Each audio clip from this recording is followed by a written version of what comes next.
주식 시마론 오늘 첫 번째 주제 지금 바로 공개하겠습니다. 네, 오늘의 첫 번째 주제 바로 반도체주에 대한 주제인데요.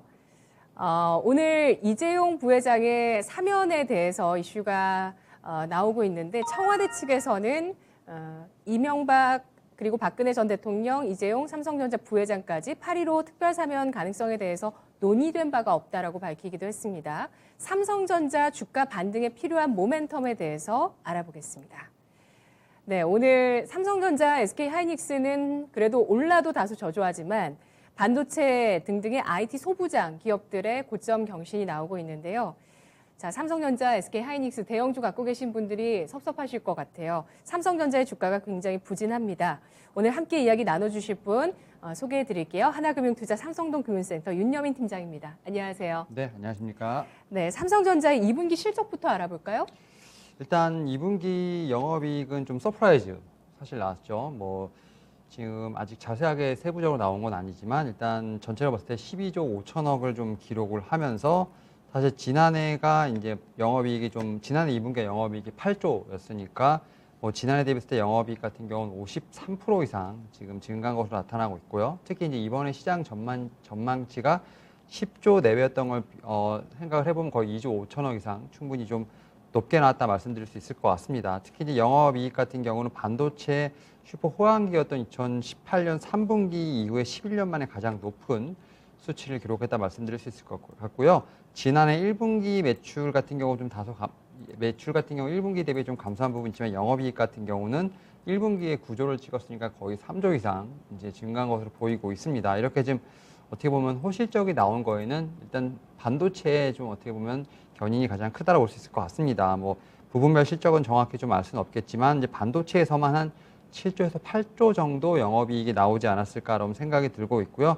특히 1분기 반도체 영업이익이 3조 4천억 정도였던 걸 감안을 한다면 거의 2배 이상 늦지 않았나 좀 생각이 들고 있습니다. 그리고 일단 이렇게 반도체 쪽에서 어떻게 보면 수요가 많이 나오게 된 것은 이제 PC라든지 이제 서버 쪽에서 어떤 그런 수요가 좀 계속 지속된다는 점, 그러니까 언택트 수요가 좀 계속 있다라고 좀 볼 수 있을 것 같고요. 특히 이제 디램 반도체 쪽에서 어떤 가격 상승이 좀 주요했지 않았나 좀 생각이 들고 있습니다. 결국 이제 반도체가 좀 메인이었다라고 말씀을 드릴 수 있을 것 같고, 다만 이제 휴대폰 같은 경우는 이제 갤럭시 S21 조기 출시 이후에 효과로 인해서 좀 1분기에 좀 실적이 좀 상당히 좋았는데 2분기에는 좀 살짝 좀 성장세가 다소 주춤하지 않을까 좀 생각을 하고 있습니다. 그래서 좀 어떻게 보면 가전이라든지 갤럭시 쪽 그런 휴대폰 사업부보다는 반도체 쪽이 좀 메인이 아니었나 생각하고 있습니다. 네. 지난 2분기 실적 잠정치 놓고 봤을 때 디램의 가격 상승이 어닝 서프라이즈를 이끌었다고 보고 계시는데요. 3분기 예상 실적을 살펴보겠습니다. 경기에 피크아웃 논란이 있는 가운데 하반기 실적이 굉장히 중요해지고 있는데 삼성전자 3분기 실적 예상치는 어느 정도인가요? 일단 3분기도 상당히 좋지 않을까. 그러니까 2분기에서 3분기가 좀 호실적 예상되고 사실 2분기보다 3분기가 더 좋을 것 같아요. 그래서 영업이익 같은 경우는 지금 13조에서 15조 이상 보고 있습니다. 결국 2분기 영업이익을 넘어갈 것으로 보이고 있습니다. 이에 따라서 올해 연간 영업이익 같은 경우는 좀 50조가 넘어가지 않을까 좀 생각을 하고 있습니다. 일단 코로나19 백신 접종 확대 때문에 지난 하반기부터 PC 수요가 좀 어느 정도 급감했다, 정점을 좀 찍었다라고 감소한 얘기가 좀 나오고 있지만 그래도 2분기부터 좀 그런 수요를 대체할 수 있는 데이터 센터의 좀 수요가 서버 수요가 늘면서 하반기에도 좀 실적 개선이 계속 지속되지 않을까 좀 생각되고 있다 말씀드릴 수 있을 것 같고요. 또 이제 2분기 이후에 좀 낸드 플래시 가격도 좀 반등을 하고 있다라고 볼 수 있을 것 같습니다. 이런 플래시 쪽에서 하다 보니까 결국 이제 반도체 관련된 이제 어떤 매출 같은 경우는 좀 2분기뿐만 아니라 3분기, 4분기에도 좀 유효하지 않을까 좀 생각을 하고 있습니다. 그리고 일단 비메모리 같은 경우는 좀 이제 오스틴 한파에서 많이 벗어난 모습을 좀 보여주고 있기 때문에 좀 하반기에 좀 상당히 좀 조짐이 좀 개선될 조짐이 보이고 있다 말씀드릴 수 있을 것 같고, 특히 이제 5나노 공정의 좀 수율이 좀 개선된 부분들, 파운드리 신규 수주가 좀 많이 증가된 부분 봤을 때 충분히 3분기에도 호실적 예상된다 말씀드릴 수 있을 것 같습니다. 네. 2분기에는 모바일 부분은 좀 부진했다고 말씀해 주셨는데 3분기에는 모바일 부분에서 개선될 수 있을 만한 모멘텀은 없나 봐요. 일단 휴대폰 같은 경우는 뭐 일단 좀 새로운 어떤 좀 출시가 좀 나와야 되는 부분들 뭐 그런 부분이 있겠습니다만 아직은 제가 볼 때 휴대폰 사업 같은 경우는 1분기가 좀 정점이 아니었나 싶고요. 일단은 3분기, 4분기 좀 신제품 출시를 좀 기다려봐야 되지 않을까 좀 싶습니다. 이에 따라서 지금 상황에서 휴대폰 같은 경우는 어떤 새로운 모멘텀이 있다기보다는 일단 현재 상황을 좀 유지하는 게 더 어떤 좀 유지를 하는 게 오히려 좀 이제 비용을 좀 절감하는 쪽에 어떤 전략 스탠스를 취하고 있지 않나 생각하고 있습니다. 네. 2분기와 3분기 실적 개선세가 이어질 것으로 예상을 하면서 디램 가격과 낸드 플래시 가격이 실적을 견인하고 있고 특히 데이터 센터 서버 수요가 주요하게 삼성전자의 실적을 이끌어 나가고 있다고 분석하고 있습니다. 이렇게 2분기 실적도 좋았고 3분기도 예상이 좋습니다. 그런데 주가는 지지부진한 모습을 보여주는데 실적에 영향을 받지 않고 있는 삼성전자의 주가입니다. 지난 삼성전자의 주가는 1월 초에 그 시세를 한 차례 냈죠. 1월 11일에 장중에 9%까지 강세를 보이면서 96,800원 기록하고 2% 상승 마감했는데 이후로는 이제 8만 원 선에서 8만 전자, 7만 전자로 오가거든요. 이렇게 주가가 부진한 이유는 뭘까요?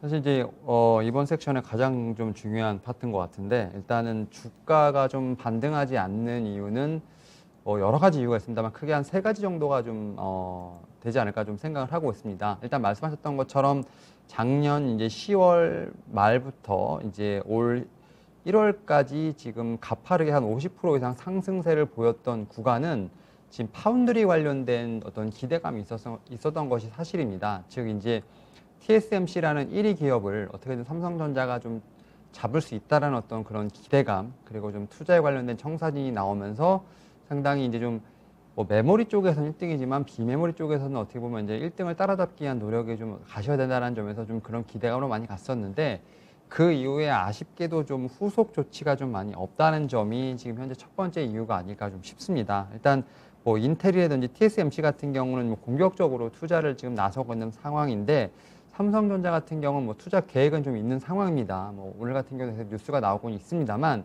아직까지는 구체화되지 않고 있다 볼 수 있을 것 같습니다. 일단 뭐 후보지 협상과 관련돼서는 계속 뉴스가 나오고 있고 또 이제 더욱더 좋은 쪽으로 좀 인센티브를 받을 수 있는 쪽으로 협상을 계속 진행하다 보니까 그런 부분에서 좀 유효한 어떤 부분은 있습니다만 아직까지는 정확하게 어디서 얼마를 투자한지에 대한 어떤 그런 부분이 좀 미지수이기 때문에 일단 주가가 좀 쉽사리 움직이지 않는다라고 말씀드릴 수 있을 것 같고요.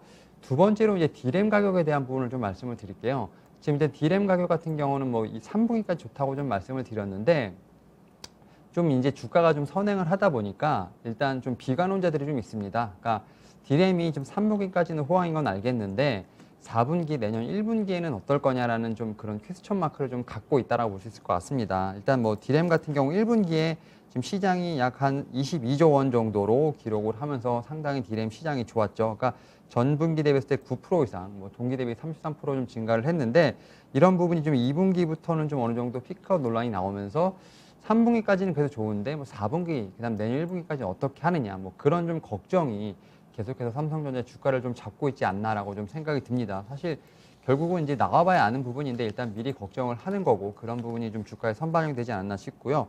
그리고 이제 세 번째로는 이제 이건 좀 개인적인 생각인데 매출액 관련된 부분이 좀 아닐까 좀 생각이 드는데 네. 사실 이게 좀 차트를 보게 되면 2012년에 좀 큰 시세가 한번 나왔었습니다. 2012년에 갤럭시가 좀 처음 나오면서 그 당시에 이제 그 삼성전자가 매출 200조 시대를 좀 열었거든요.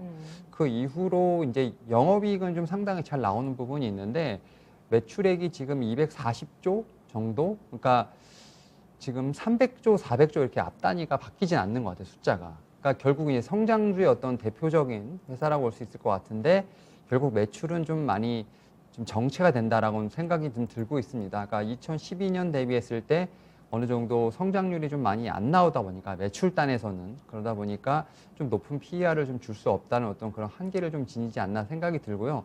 이런 부분들로 해서 주가가 좀 어느 정도 횡보하고 있는 모습이 아닌가라고 생각을 하고 있습니다. 네. 잘하고 있는 기업이긴 하지만 유지적인 관점이 아니라 그 이상의 뭔가를 보여줘야 현재 주가에서는 올라갈 수 있는 요인이 생길 수 있다는 점을 주목하고 있습니다. 파운드리 쪽에서 점유율을 늘릴 수 있는 투자가 필요하고 그런데 투자가 단행되지 않는다는 점 부담이고요. 또 디램 업황의 4분기 이후의 불확실성 그리고 매출액 늘려나가지 못하고 있는 모습이라고 짚어내고 있습니다. 그렇다면 주가가 반등하기 위해서 어떤 모멘텀이 필요할지 알아볼까요? 일단 앞에서 지금 세 개를 좀 말씀을 드렸는데 일단 네. 파운드리 같은 경우는 제가 볼 때는 좀 이제 업사이드 좀 있지 않을까 좀 생각을 하고 있어요. 일단은 TSMC가 제가 볼 때 미국 정부에 좀 완벽하게 좀 컨트롤을 받고 있는 상황이라 말씀드릴 수 있을 것 같은데 뭐 최근에도 좀 중국에다가 공장 진흥설을 좀 계획을 했다가 미국에서 좀 우려를 좀 표했죠. 그러니까 사실 이제 뭐 메모리보다는 비메모리 쪽에서 미국의 좀 통제가 좀 심하다 말씀드릴 수 있을 것 같습니다. 이러다 보니까 어떻게 보면 이제 그 중국의 업체들 같은 경우는 이제 TSMC에 좀 물량을 맡길 수 없는 상황이 되고 그러다 보니까 좀 이제 삼성전자 같은 쪽으로 좀 이제 좀 낙수 효과가 있지 않을까 좀 생각을 하고 있습니다. 이거 뭐 다분히 이제 어떻게 보면 좀 정치적인 이유라 볼 수 있을 것 같은데 어쨌든 이제 TSMC를 좀 대적할 만한 회사는 삼성전자밖에 없다 보니까 뭐 그런 기술력도 충분히 좀 따라오고 있다. 그렇기 때문에 좀 파운드리 쪽에서 좀 수혜가 다시 한번 좀 반사적인 수혜가 예상된다고 말씀드릴 수 있을 것 같고 지금 삼성전자가 또 하나 지금 TSMC를 따라잡기 위해서 지금 칼을 갈고 있는 부분이 하나 있습니다. 바로 이제 지금 이제 TSMC 같은 경우는 핀펫이란 이제 공정으로 지금 비메모리 반도체를 생산하고 있는데 지금 삼성전자 같은 경우는 GA라고 해서 게이트 콜 어라운드 기술에 지금 상당히 집중하는 모습을 보여주고 있다라 말씀드릴 수 있을 것 같습니다. 특히 이제 뭐 AI 같은 이제 초미세 공정을 좀 필요로 하는 기술 분야에서는 좀 GA 기술이 상당히 좀 필요하지 않을까 좀 생각을 하고 있습니다. 네. 이제 전력 소비량도 그렇고 효율도 상당히 올라가는 부분이 있기 때문에 삼성전자 입장에서는 지금 GA 쪽에 상당히 지금 사활을 걸고 있고 이런 부분을 통해서 좀 TSMC 쪽의 어떤 기술 격차를 좀 어느 정도 잡으려고 하는 모습 보이고 있다라 말씀드릴 수 있을 것 같습니다. 공정 기술의 이름인 거군요. 네, 맞습니다. GAA. 네. 예, 맞습니다. 그리고 일단 두 번째로 디램과 관련돼서 좀 말씀을 드리면 사실 디램 같은 경우는 지금 내년 한 하반기 정도부터 다시 한번 사이클이 온다라는 좀 전망이 있어요. 그러니까 이제 올 3분기까지는 좋았고 뭐 4분기, 1분기까지는 좋지 않았기 때문에 어떻게 보면 사이클을 탄다고 볼 수 있을 것 같은데 지금 4분기, 1분기에 대한 우려 때문에 실적이 좀, 그러니까 주가가 좀 많이 조정을 받고 있지 않습니까? 결국 그 얘기는 뭐냐면 결국 이제 하반기로 갈수록 이제 그 하반기, 4분기와 내년 1분기에 좀 디램에 대한 우려는 이미 좀 주가에 선반영이 된 부분이고요. 이제 내년에 어떻게 보면 디램이 다시 한번 사이클이 돌아오지 않을까라는 부분이 다시 한번 주가에 좀 끌어당길 수 있는 부분이 있기 때문에 디램에 관련돼서도 충분히 지금 한 하반기로 간다면 주가에 좀 반영되지 않을까. 좀 내년 하반기 사이클에 대한 부분이 좀 선반영이 되지 않을까 좀 생각을 한다 말씀드릴 수 있을 것 같고 그리고 세 번째로 이제 매출과 관련돼서 좀 말씀을 드리면 이 부분은 이제 앵커님께서 말씀하셨던 이제 이재용 부회장 사명과도 좀 연관이 되어 있는데 일단 지금 여기 지금 유동자산이 지금 어제 얘기 나온 그 뉴스 기사로 보게 되면 209조 원이랍니다. 그러니까 삼성전자가 지금 돈이 없는 게 아니라 그 돈을 어떻게 써야 되는지에 대한 어떤 결정권자의 어떤 부재라든지 지금 어느 회사를 인수해야 될지에 대한 어떤 그런 고심이 좀 이어지지 않나 좀 싶습니다. 결국 이제 매출을 200조에서 지금 300조, 400조로 올리기 위해서는 한 번에 점프하기 위해서는 M&A가 좀 필수적이라고 생각이 들고 있고 뭐 최근에 뭐 NXP 관련된 인수가 나오고 있습니다만 아직까지 삼성전자는 뭐 지금 내실을 다지기 위한 좀 행보를 하고 있지 지금 외형 성장에 대한 부분을 아직 하지 않고 있습니다. 이에 따라서 이 부분에 대해서는 사실은 이제 이재용 부회장이 어떻게 좀 그 추후에 법적 처리가 되는지 그리고 일단 이런 부분을 통해서 지금 M&A 관련된 좀 뉴스가 나오는 데까지는 좀 기다려봐야 되지 않을까 좀 생각을 하고 있는데 이 세 가지 모두 충분히 좀 실현 가능한 시나리오를 말씀드릴 수 있을 것 같고 제가 볼 때는 파운드리 쪽에서 한번 좀 어떻게 보면 좀 좋은 뉴스가 나오면서 시세가 다시 한번 나오지 않을까 생각하고 있습니다. 네. 8위로 사면 가능성이 있다고 보시는 건가요? 그 부분에 대해서는 네. 제가 참 답변을 드리기가 좀 힘듭니다만 네. 그래도 좀 가능성은 조금 있지 않을까 생각하고 있습니다. 네. 시장에서도 아마 그 같은 기대를 하는 거겠죠. 그래서 어제 삼성물산도 움직이고 오늘 IT 소부장이 움직이는 이유 중에 네. 하나도 그거다라고 분석하는 분도 계시는데요. 뭐 디램 업황 같은 경우는 뭐 기업이 어떻게 할 수 있는 문제가 아니고 파운드리는 투자가 단행이 된다면 그러면 그 투자 소식만 나와도 주가가 한 차례 전고점을 뛰어넘는 점프가 가능할지 아니면 파운드리의 경쟁력을 확인하는 어떤 시간은 필요할 거라고 보시는지 어떠신가요? 일단 뭐 투자뿐만 아니라 네. 이제 어떻게 보면 뭐 GA 관련된 기술이 개발했다던가 아니면 이제 뭐 이재용 부회장의 사면인에 관련된 뭐 뉴스가 나왔다던가, 그러니까 뭔가 이제 제가 말씀드렸던 세 가지 축에서 네. 좀 그런 부분을 건드릴 수 있는 뉴스가 나온다면 분명히 한번 주가는 움직이지 않을까 좀 생각을 하고 있는데요.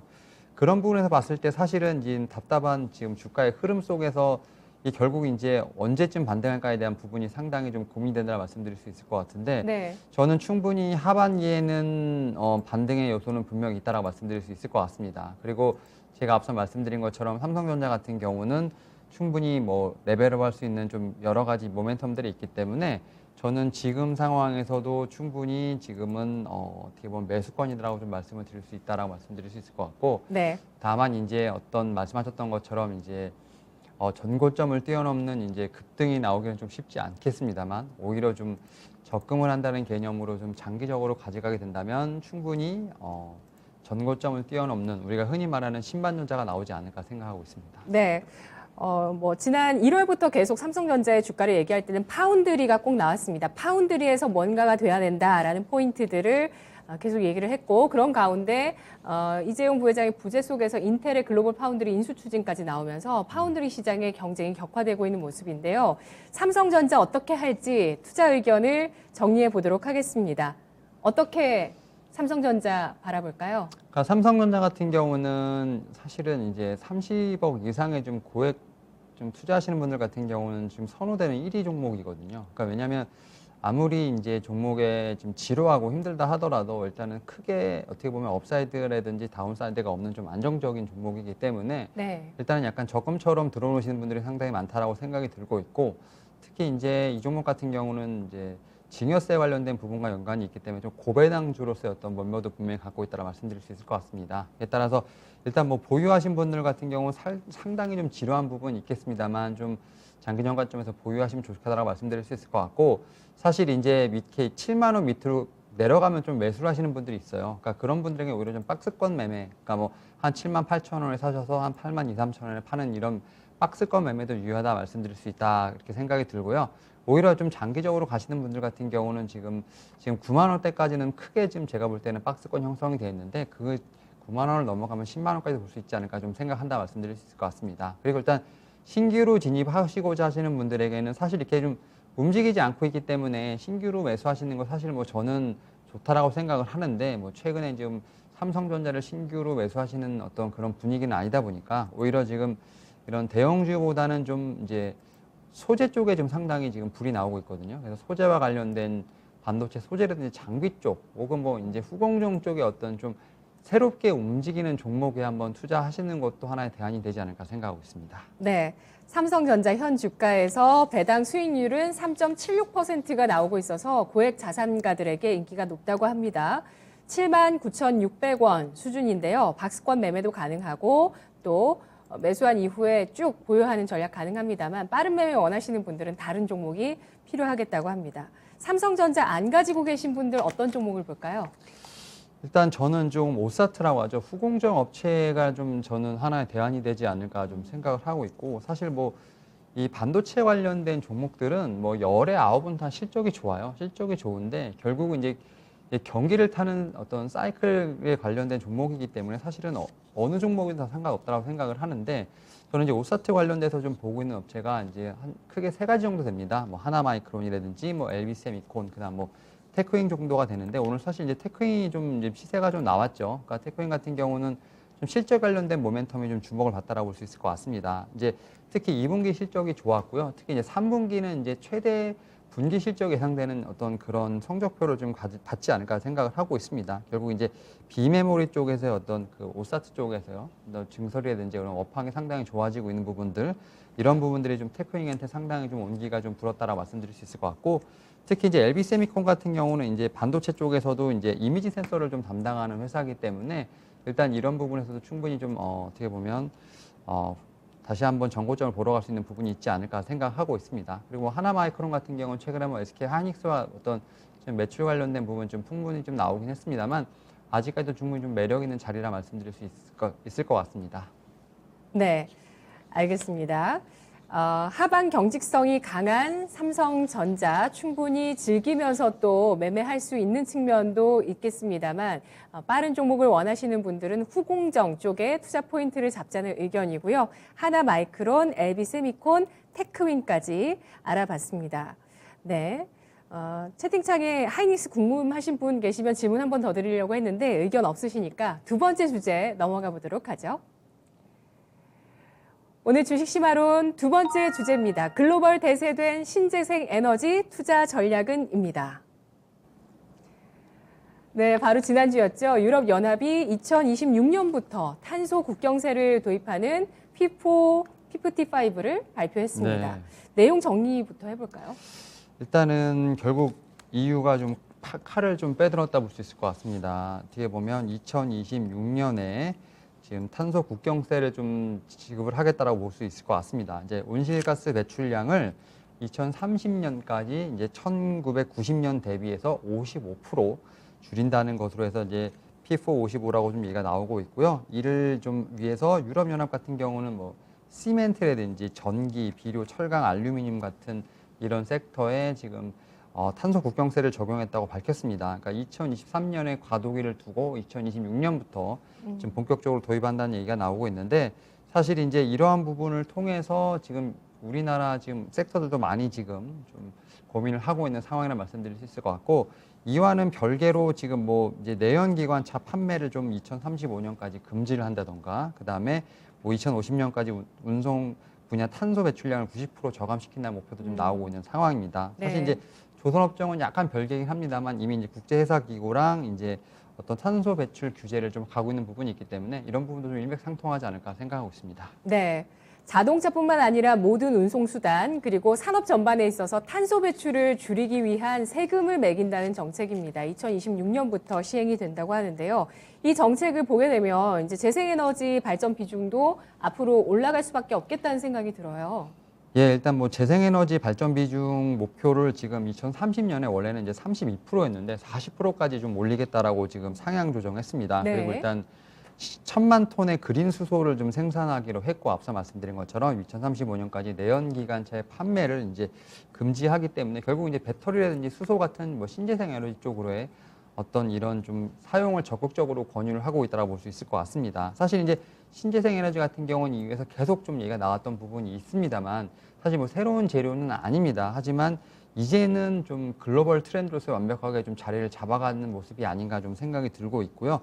결국 이러한 부분을 통해서 우리나라에서도 좀 적극적으로 어떻게 보면 생산해서 지금 재생에너지까지 100%를 좀 사용하는 뭐 RE100 같은 이런 좀 제도를 좀 다시 한번 손을 보면서 일단 이런 글로벌 트렌드를 좀 따라가야 되지 않을까 좀 생각을 하고 있습니다.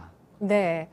한국도 이런 트렌드를 따라가고 있죠. 뭐 올해 정말 투자의 메인 아이디어가 ESG였을 정도로 전 세계가 친환경을 향해서 가고 있습니다. 한국판 뉴딜 사업에 대해서도 다시 손을 보면서 최근에 발표가 나왔는데 그 가운데서 그린 뉴딜에서 탄소 중립 추진 기반을 구축하는 과제가 들어갔다고요? 네, 맞습니다. 일단 정부가 사실 7월 14일이니까 같은 날 EU에서 좀 발표를 같이 했었는데 네. 일단 이제 2025년까지 한국판 뉴딜 사업 총 사업비를 220조까지 확대한다고 좀 나왔습니다. 뭐 일자리 창출 같은 경우도 250만 개를 늘리기로 했기 때문에 사실은 이제 그린 뉴딜의 2.0 버전이라고 볼 수 있을 것 같습니다. 사실 이제 디지털 뉴딜, 그린 뉴딜인데 여기에 어떻게 보면 휴먼 뉴딜까지 좀 포함된 부분이 있는데 일단 우리가 집중해야 될 게 이제 그린 뉴딜이라고 보게 된다면 탄소 중립 기반을 한 어떤 과제를 새로 넣어서 4조 8천억 정도의 지금 예산이 투입될 것으로 보이고 있습니다. 특히 2030 국가별 온실가스 감축 목표 이행을 위해서 온실가스 측정 평가 시스템을 좀 정비를 하고요.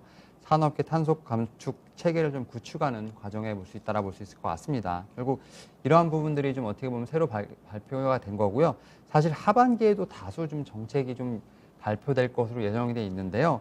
일단 뭐 수소 경제 이행 기본 계획이라고 해서 수소 경제 로드맵 2.0이 좀 발표가 된다. 그리고 일단 K 순환 경제 혁신 로드맵이 좀 발표가 되는 등 하반기에도 한 10개 정도 지금 정책이 발표될 것으로 보이고 있기 때문에 앞으로 이제 신재생 에너지 관련된 어떤 그린 뉴딜 관련된 정책이 상당히 좀 빠르게 나오지 않을까 생각하고 있습니다. 네. 이런 가운데 또 우리나라 국회에서도 또 유럽 연합에서 이번에 나온 P55에서도 이제 충전소에 대한 얘기가 상당히 많았었고요. 이런 것들이 바로 인프라입니다. 그 인프라를 만들어야 그 관련한 친환경 아이템들을 활용할 수 있으니까요. 이게 정말 중요한데 미국에서도 나오고 있는 이야기가 클린 에너지 의무 사용 제도입니다. 이걸 지금 합의까지 나온 인프라 투자안에 포함시켜서 의회에 통과시키겠다는 미국 정치권의 의지들이 나오고 있는데요. 어떤 내용일까요? 사실 지금 미국 인프라 분양안이 좀 상당히 여러 버전으로 나오고 있죠. 사실 아직은 뭐 통과는 안 되고 있습니다만 그래도 네. 바이든 정부가 좀 상당히 의지를 피력하고 있는 부분이 이제 클린 에너지 의무 사용 제도를 반드시 그 인프라 안에 넣겠다라고 지금 의지를 불태우고 있다라고 볼 수 있을 것 같습니다. 그 중에서 이제 뭐 클린 에너지 의무 사용 제도, 그다음에 재생에너지 10년간 세액 공제, 그다음에 클린카, 그다음에 보조금 대폭 확대 정도가 지금 크게 좀 세 가지 안이 되지 않을까 좀 생각을 하고 있고요. 사실 이러다 보니까 재생에너지 지금 비중 확대를 통해서 지금 현재 13%인데 한 52%, 53% 정도, 한 4배 정도 증가하지 않을까 좀 생각하고 있습니다. 결국 이런 부분을 통해서 이제 어떻게 보면 원전에 대한 부분만 아니라 그런 부분은 살짝 좀 어느 정도 비중이 낮다면 뭐 수력이라든지 뭐 클린 에너지 제도를 위해서는 여러 가지 재생에너지 비중이 좀 올라가지 않을까 좀 생각을 하고 있습니다. 그리고 이제 어제 좀 뉴스가 나는데 일본 같은 경우도 2030년까지 재생에너지 목표를 대폭 상향을 하고 있습니다. 결국 뭐 이제 글로벌 트렌드라고 볼 수 있을 것 같은데 일본 같은 경우도 재생에너지에서 전력 비중을 현재 18%에서 시장에서 2배 이상 확대할 것으로 예상되는 부분이 있습니다. 결국 이제 뭐 미국도 그렇고 일본도 그렇고 EU도 그렇고 우리나라도 그렇고 이제 모든 각국이 결국 이제 신재생 관련된 노력을 하고 있다고 보시면 될 것 같습니다. 네, 탄소 배출을 또 많이 하고 있는 중국도 마찬가지고요. 네.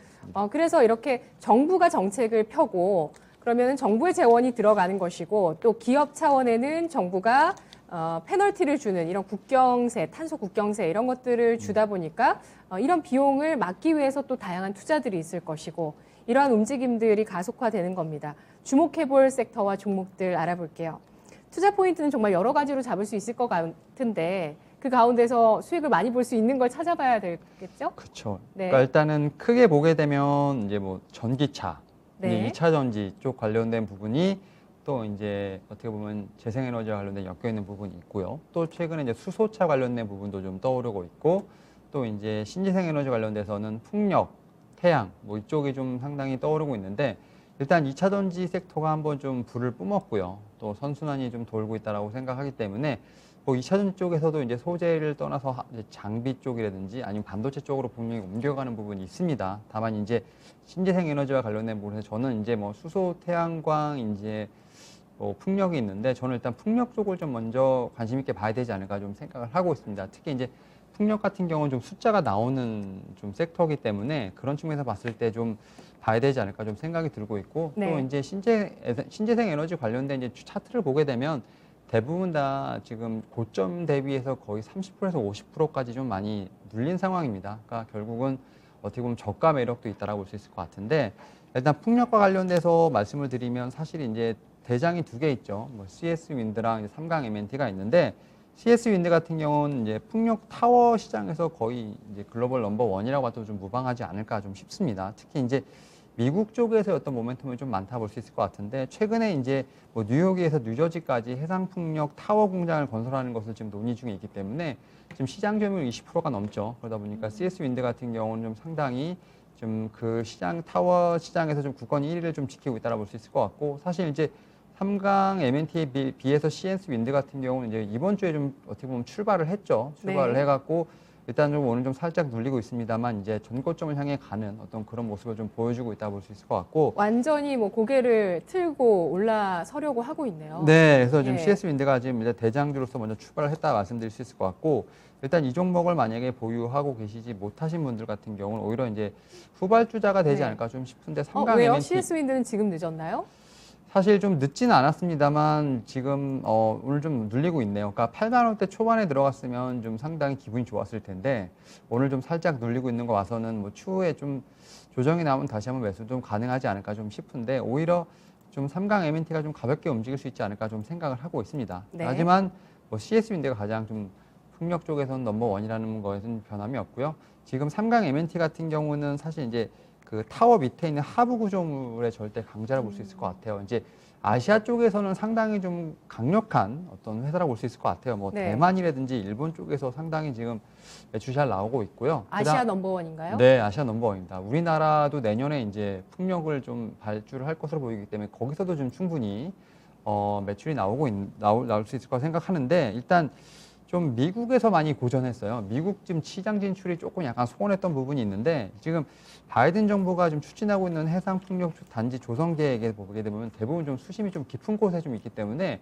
오히려 그쪽에서 하부 구조물에 관련된 좀 매출이 나오지 않을까 생각하고 있습니다. 특히 지금 캘리포니아 연안 쪽에서 지금 좀 조성하고 있는 부분들을 봤을 때는 고정식이라든지 부유식 개발이 좀 공존할 것으로 보이고 있고요. 이에 따라서 이런 부분은 동사에게 좀 호재가 되지 않을까 좀 싶습니다. 사실 이제 동사 같은 경우는 지금 해상 풍력 관련 수주액만 보더라도 약 한 9천억 정도 되죠. 그러니까 작년 대비 4배 이상 급증한 부분이 있기 때문에 제가 볼 때는 충분히 이런 수주액이 좀 다시 한번 주가에 반영이 된다고 한다면 일단 주가는 다시 한번 좀 레벨업 할 수 있는 좀 모멘텀을 가지고 있지 않을까 생각하고 있습니다. 네, 알겠습니다.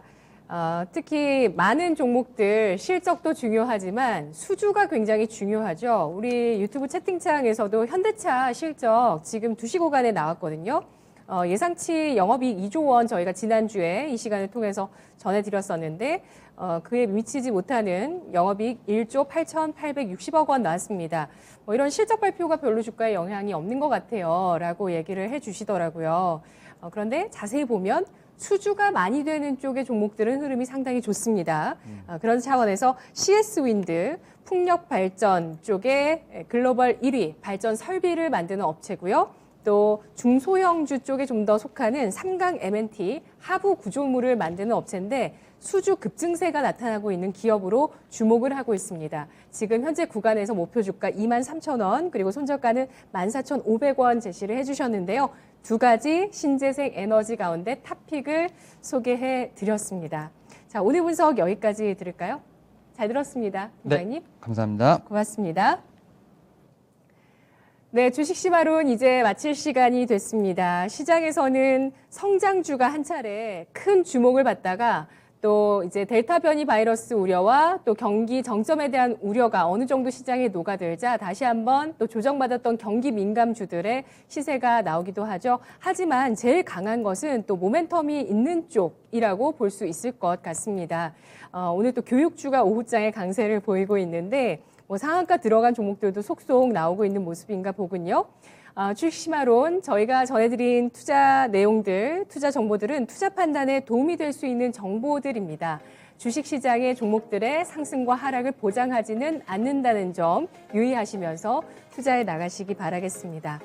자, 시장 잘 그래도 움직이고 있습니다. 코스닥이 1050포인트까지 올라서려는 모습을 보여줍니다. 오늘 장 마감도 토마토TV와 함께 해주세요. 시청해주신 여러분 고맙습니다.